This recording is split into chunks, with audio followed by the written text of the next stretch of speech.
Պարոն Կարապետյան, Սահմանադրական դատարանից կոնկրետ ինչ ակնկալիք ունեք, եթե հաշվի առնենք, որ պահանջը դե արդեն վիճարկում եք ընտրությունները, չէ՞, այդ է պահանջը։ Եվ ակնկալիքը, եթե հաշվի առնենք, որ այստեղ այն կադրերն են հիմնականում, որոնք Փաշինյանի իշխանության ձեռքով են նշանակվել։ Անկեղծ ասած Սահմանադրական դատարանի կազմը այդպես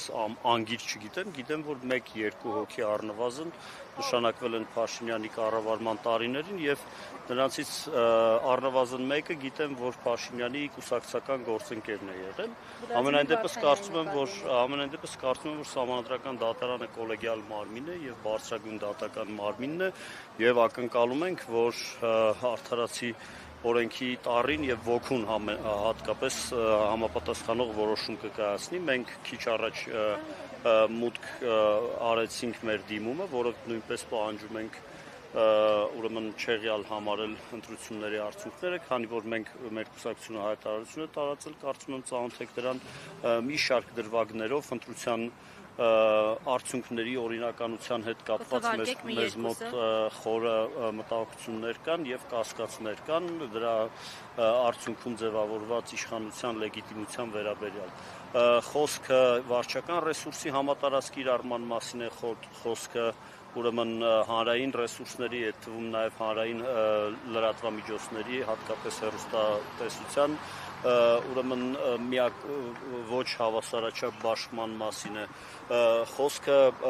ընտրակաշառքների վերաբերյալ պարբերաբար եւ անընդհատ հնչող հայտարարություններն են, որոնք մեր կարծիքով պետք է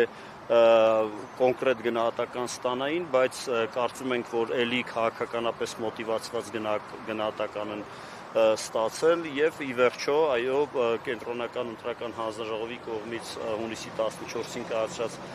որոշումն այն մասին, որ այսինքն հրաժարվելը 3 հայտնի տեղամասերում ընտրության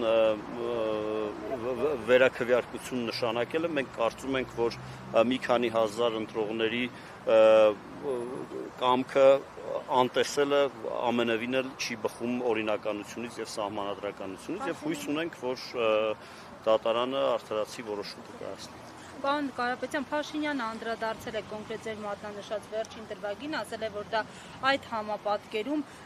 իրավիճակ այսպես չէր փոխելու, որովհետև արդեն պարզ էր մնացած ընտրատեղամասերի հաշվարկներից, որ ինչպես են բաշխվելու քվեները։ Այս պարզաբանումը ինչպես է գնահատվում։ Մենք տեղյակ ենք, որ Փաշինյանը հավակնում է լինել երկրի գլխավոր թատերական մեկնաբանը, գլխավոր սաղմոսերգուն, հոգևորականը,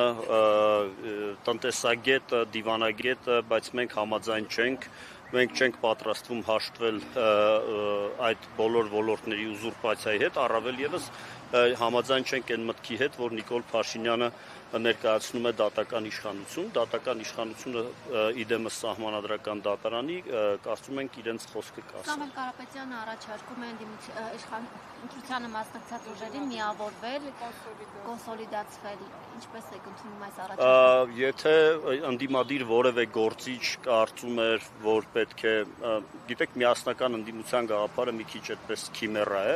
եթե որևէ գործիչ կամ գործիչներ կարծում եմ, որ պետք է միասնական հանդես գալ, կարող էին դա անել ընտրություններից առաջ, մեր գործողությունները բացառապես հանուն Հայաստանում օրինականության հաստատման եւ լեգիտիմ իշխանությունների։ Այսինքն մերժում եք ձեր խոսքից այդպես ստացվեց։ Մենք առաջարկ կարծում եմ չենք ստացել այդպես։ Ես արդեն ասացի մեր դիրքորոշումը դրա հետ կապված։ Այս ընտրական կոալիցիայի հնարավորություն տեսնում եք միասնական հանրահավաքի մասնակցելու եւ այլն։ Մենք կատարել ենք մեր գործողությունները, շարունակում ենք կատարել մեր գործողությունները, քաղաքական դաշտում գտնվող այլ գործընկերները, այլ ուժերը կարող են իրենց գործողությունները դասավորել իրենց պատկերացումներին համապատասխան։ Համարյակներում դուք որքան քվե ստացաք։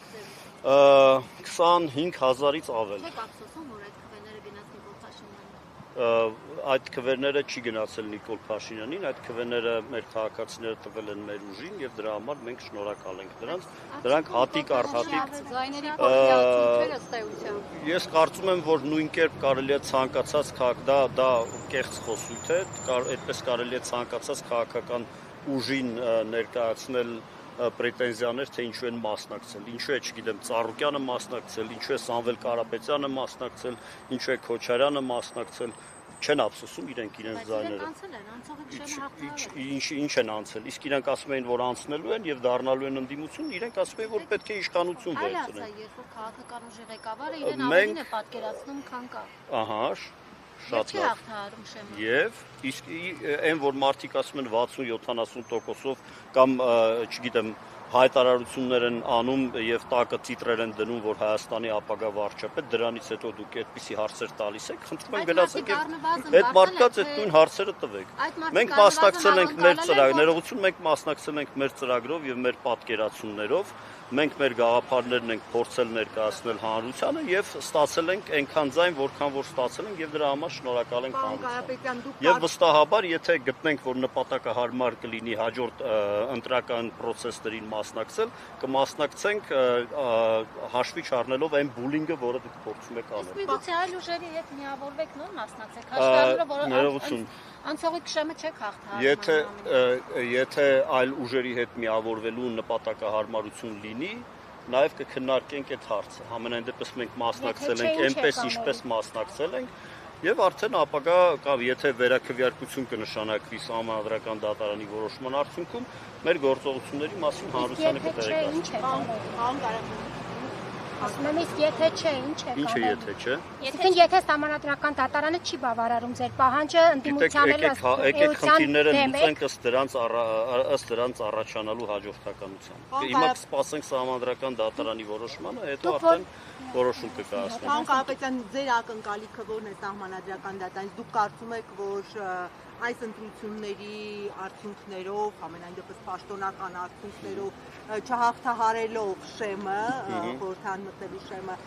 այստեղ ինչ որ հեղափոխություն պիտի տեղի ունենա կամ հենց դա եք ակնկալում, որ դուք պիտի հայտնվեք ապագա խորհրդում։ Շնորհակալություն։ Մեծ հաշվով այստեղ որևէ մեկին ձայները ավելացնելու կամ պակասեցնելու մասին չի հարցը։ Այդ թվում նաև մեր ձայները ավելացնելու կամ պակասեցնելու կամ ինչ որ քաղաքական խնդիր, հա, կարճաժամկետ, այստեղ խնդիրը Հայաստանի Հանրապետությունում իշխանությունների ձևավորման օրինականությանն է վերաբերում։ Մենք գոյություն ունեցող փաստերի համադրմամբ ունենք հիմնավոր կասկածներ, որ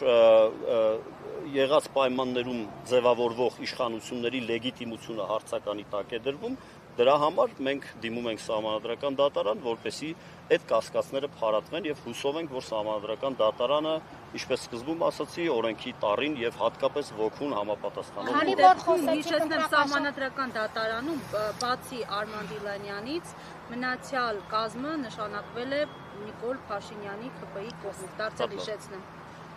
Շնորհակալություն ձեր պատժեքի համար։ Իսկ ինչ եք կարծում, ինչ պետք է անել։ Եթե դատարանների մեծ մասը նշանակվում է գործադիր իշխանության կողմից կամ ազգային ժողովի քաղաքական մեծամասնության կողմից, այդ դեպքում որևէ իրավական գործընթացի վրա պետք է հույս չդնել։ Պարոն Կարապետյան, Սա քայլերից մեկն է։ Սա քայլերից մեկն է, կտեսնենք ինչ որոշում կկայացնի Սահմանադրական դատարանը, հետո կշարժվենք։ Մի հատ էլ հարց տամ էլի, ասում եք իշխանությունը լեգիտիմ չի։ Խորհրդարան անցած ընդդիմությունը լեգիտիմ է, քանի որ նաև խոսեցիք, որ ընտրակաշառքների Մենք ասացինք իշխանությունը լայն իմաստով խորհրդարանական ընտրությունների արդյունքները կասկածելի են,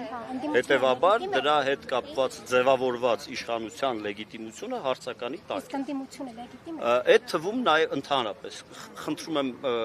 եկեք այդպիսի սքոլաստիկ հարցերի մեջ չմտնենք, իշխանությունը լայն իմաստով լեգիտիմությունը հարցականի տակ է։ Ընդդիմության լեգիտիմությունից Կարապետյանի լեգիտիմ է թե ոչ։ Խոսում ենք ընտրությունների արդյունքների մասին, եթե ընտրությունների արդյունքները հարցական են, հետևաբար այն բաշխվածությունը, այն կոնֆիգուրացիան, որը ձևավորված է ազգային ժողովում, հարցականի տակ է։ Իսկ ինչով եք դուք հարցականի, ինչ փաստարկներ եք բերում, որով դնում եք հարցականի։ Ինչ եք բերել Սահմանադրական դատարան հիմքում, ինչ եք դրել։ Դե առաջին հերթին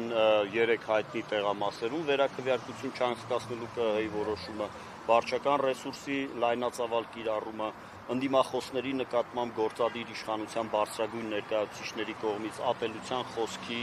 ահաբեկման, վերբալ ահաբեկման դեպքերի նաև ուրեմն բանտարկությունների եւ ուրեմն ռեպրեսիվ գործիքների կիրառման հետ կապված, ինչպես նաև ընտրությունների լուսաբանման հարցում անհավասար պայմանների եւ մի շարք այլ դրվագներ։ Պաշտոնը ասում է ես կրկոտ հռետոր եմ։ Ես կարող եմ համաձայնվել այդ տեսակետի հետ, բայց դա չի նշանակում, որ նրա գործողությունները միշտ են օրինական եւ տրամաբանական։ Շնորհակալություն։ Չեք ուզում պատասխանել Սամվել Կարապետյանի հրավիրած հանրահավաքին հնարավոր է մասնակցել քննարկումների։ Օր նշանակված է։ Դե եթե օր կնշանակվի այն ժամանակ որոշում կկայացնենք։ Բայց այդ հարցը չի քննարկվել կուսակցությունում, դա վստահաբար կարող եմ ասել։ Պայքարին կմիանաք։ Մենք ներկայումս իրավական ճանապարհով ենք փորձում օրինականության վերականգնմանը հասնել, տեսնենք թե Սահմանադրական դատարանը ժամանակ ձեզ փողոցում չենք Շնորհակալություն ձեզ։